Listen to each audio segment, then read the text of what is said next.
Happy to be joined on the Peter King podcast with Freddie Kitchens, the head coach of the Cleveland Browns.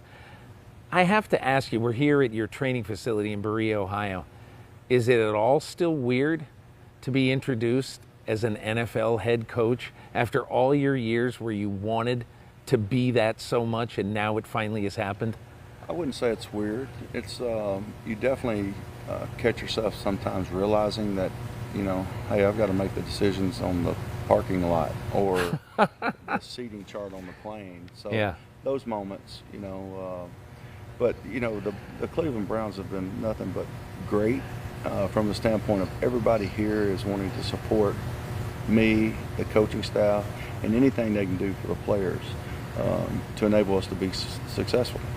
You're a guy who loves football history, and I wonder, do you realize what a great coach Paul Brown was and all of the stuff that he did for the future of the game and the history of the game in the 100th season of professional football? Have you studied him at all? Do you know anything about Paul Brown and his history? Well, I know how he ended up I know he started at Ohio State, I believe, and won a championship at Ohio State, came here and won championships, and then I don't know if I should say this or not, but for whatever reason ended up in Cincinnati. Yeah, he did. Just leave it at that. Yeah. I love the fedora. Yeah. I love the coat.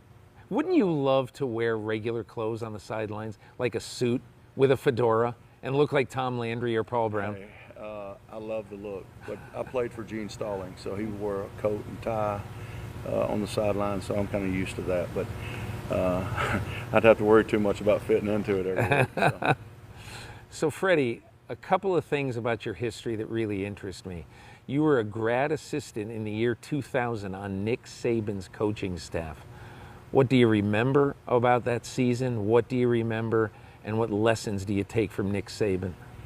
Well, there's a lot I could take from Nick Saban, that I did take from Nick Saban, but I think the organizational skills that he has is like unprecedented. He knows what's going on in every aspect of his program. There's never going to be a surprise to him, and if there is, it's going to get rectified. So, having a grasp, now that's different than having control. All right, of course he has control, but that's different than, I don't mean by not letting people do their job. He does that. He just wants to know what's going on. And so that kind of woke me up of how significant the role is in general.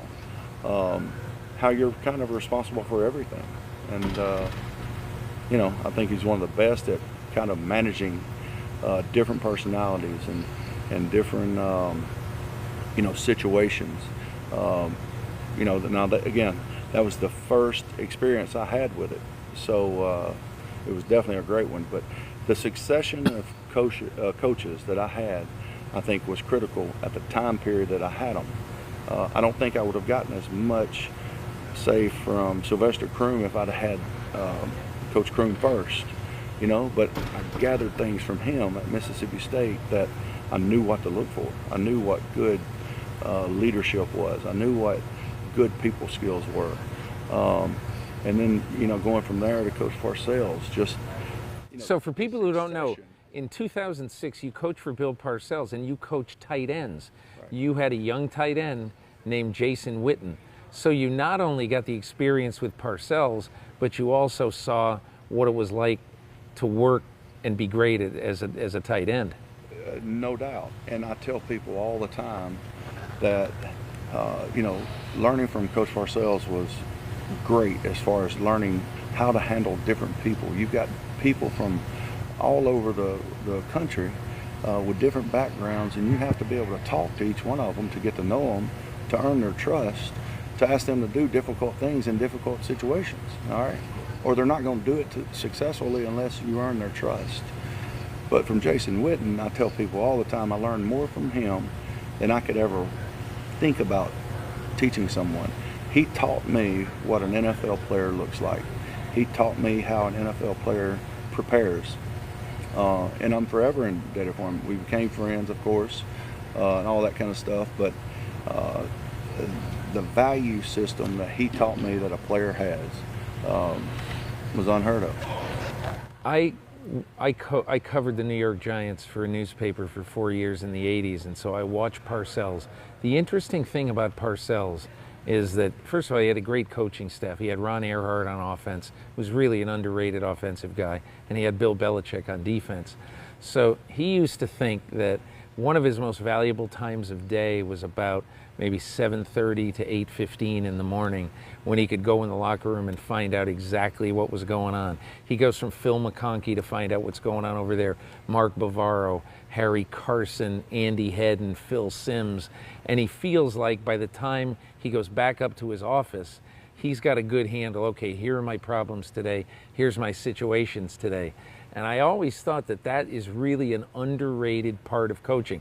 You don't want to be their friend, but you want to find out exactly what's going on. Let me tell you, I mean, trust is a big deal in our business. This is a people business. They have to trust me for me to ask them to do things they may not want to do. One piece of advice he gave me is be accessible. You know, be around in a weight room when they're working out. Make sure they know how important. They may not know how important it is for you, for them to be working out, unless they see you down there. All right? They see me in the special team meetings. They see me in the weight room with them. They see me around. So be accessible. You have to be, before you can talk to anybody, you have to be accessible. Did he ever talk to you about the temperature that it ought to be in the trainer's room? I know it's supposed to be cold. Yeah, because you don't want people hanging around there. Yeah, I don't know the exact temperature. I could probably get that information with one phone call, but I think we may need to turn the temperature down some then. Yeah. With Freddie Kitchens, head coach of the Cleveland Browns. So I want to ask you a couple of things about last year. Okay, as we could have sat here a year ago at this time, you would have been the most anonymous guy in this building. The running backs coach hired by Todd Haley, the offensive coordinator, and Hugh Jackson. You come in here and you're just a run-of-the-mill average position coach with everybody else. No one really has any idea that much about who you are or anything. And then when the upheaval happens and you get the job, in my opinion, I'll tell you what really surprised me. You talk almost like you're kind of a southern drawl, good old boy. I'm a football coach from Alabama, and I'm going to coach like all football coaches from Alabama.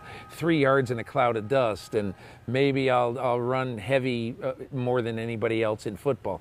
But I remember when you got the job as coordinator, I look up one day, and you run the weirdest formation I saw all season in the NFL. You ran a quarterback in shotgun and 3 running backs in a bunch in the backfield. Okay, I think it was against Atlanta, but I forget who was it. Who was it against? Well, we did it a couple times. Yeah. We did it against Cincinnati, Atlanta. But the time I'm talking about, I think you ran it. The first time was against Atlanta. Okay, I think you ran it 3 plays in a row, if I'm not mistaken. We did, but it ended up in an interception. Oh, it did. But the 3 plays, I think, gained 9, 6, and 17 yards. Right? Yep. And so I said to myself, well, maybe we got the wrong Freddie Kitchens here. Or maybe, we just were, you don't want to assume, because that makes an ass out of you and me. But just tell me a little bit. I want to know about that, and then about how your offensive mind works a little bit. Well, I think the first thing I would say is just because you've never seen it doesn't mean it doesn't work. You just have to have well, I don't know what I can say and what I can't say here, but you just have to have the guts to call it. You can say balls, it's okay. You have to have the lack of fear to call it and do it. And you have to be able to teach it. You have to have answers for those guys that are actually going out and doing it. So fear has never been like in my vocabulary, I don't think. Yeah. So, we thought it was a good idea, so we did it. You also, as I recall, I forget what game it was, you ran 13 personnel like 15 times or something, a bunch of snaps, and that's a 3 tight end system, which hardly anybody, I mean, maybe on the goal line you might see it with a couple of big body tight ends, but so you I don't want to put words in your mouth. You're probably not really afraid of doing anything in terms of scheme-wise. I like to gain yards because yards mean points. If you convert and you're good in situational football. So whatever will get us down the field just a little bit further, I'll do. Yeah. It doesn't matter to me if somebody's seen it or somebody thinks I'm crazy. I don't care. I know I'm crazy. So over the years, your influences were all over the board on offense. Is that fair to say? Yeah, I would say it's definitely fair to say. Yeah. You know, I was with Jimbo Fisher at LSU. I was with Daryl Dickey, which if you want to figure out how to run the ball, talk to Daryl Dickey at North Texas. And then I went with Sylvester Croom at Mississippi State. Now, we weren't the offensive juggernaut at Mississippi State. Then I went to Dallas and was around a great coaching staff in Dallas. And the late Tony Sperano, Todd Haley, Mike Zimmer, Anthony Lynn, Todd Bowles, all these guys were on the staff there.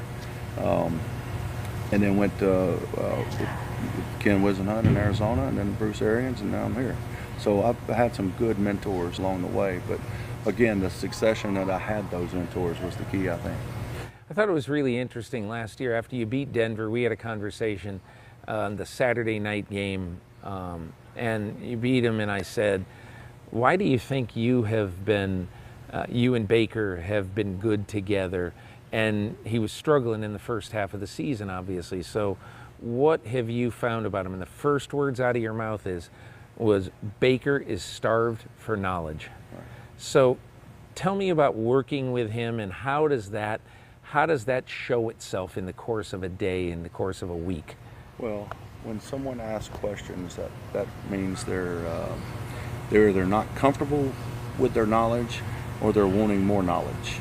And he's excellent at that on a day in and day out basis. He's always looking to get better. And you feel very happy and very rewarded to coach people like that. I want to ask you just a little bit about you approaching this season with this tremendous explosion of attention onto the Cleveland Browns. You know, they haven't been good for so long, and now all of a sudden you trade for Odell Beckham Jr. You got Baker Mayfield, in his second year, and I'm curious, what about the attention part of the job and the Klieg lights on you every day? As I said, a year ago you were just a guy going to work every day. So how has that aspect of the job been for you? Well, when you pull through the gate out front here, it has a statement that says out of yourself and into the team. All right. So if everybody would do that and recognize the fact that all that hype and all those expectations will not determine our success or our failure. It's going to be determined by the guys in that locker room and the coaching staff putting those guys in good situations, and then them going out and executing. But the accountability that they have between each other will determine the expectations, not the outside world. Yeah. I also wanted to ask you about the statement you made during training camp, basically that we will not have any leaks in this building. Yeah. We are shutting it up. If I find out you're leaking, you're gone. And what prompted that? What caused that? And why do you feel so strongly about that? Well, I wouldn't care to elaborate on what caused that. But I know this, that everything we do here is going to be built on trust, loyalty, and respect. And if you're doing that, I don't know if I have any of those three. Could have been in the past, could be prevented for the future, could be present even, I guess, but it doesn't matter when. If it happens, I don't think you can't get to where you want to go and have things like that happen. You can't tell me, give me an example of people in your building that are doing things like that and you're successful. You can't do it. So, because they don't trust, they don't respect, and they don't have any loyalty to anybody if they're doing that. We'll end with this. Give me one example that you have seen and that maybe America hasn't seen of Odell Beckham Jr. and why you're glad he's on the team. You didn't just see it? I missed it. What? Yeah. I mean, he came in and did some kind of, right out the door there, and was doing some kind of split thing or something. I think it's one of their new age dances or something. But, yeah. You mean you don't do those? No. Yeah. Not in the building. Yeah. I would say this, Peter, I try not to judge people off what other people say. I judge on what I see, and he's a prime example of that. He hasn't done anything except work his ass off here, and in the book, on the field, in the weight room, in the training room, you know. So that's what I'm going off of. I don't care what anybody else says about him. He's a Cleveland Brown now. All right, so that's what we're going to judge him off of, is what he's done here. Nothing else. Nothing else matters. You know, we're going to air this interview the Wednesday before the regular season in sort of a special podcast I'm doing. So people at NBC asked me, let's talk about the people on your training camp trip who you're going to talk to and who you want to get on your big podcast before the season.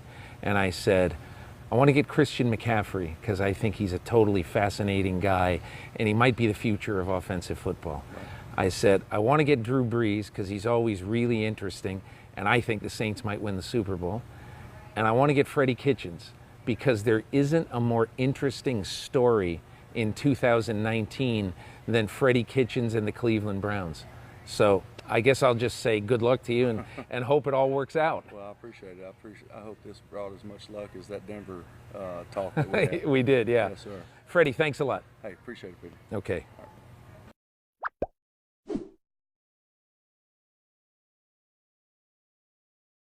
Hi, I'm Mike Tirico, and thanks for watching. Make sure to hit subscribe for the latest news and highlights from NBC Sports.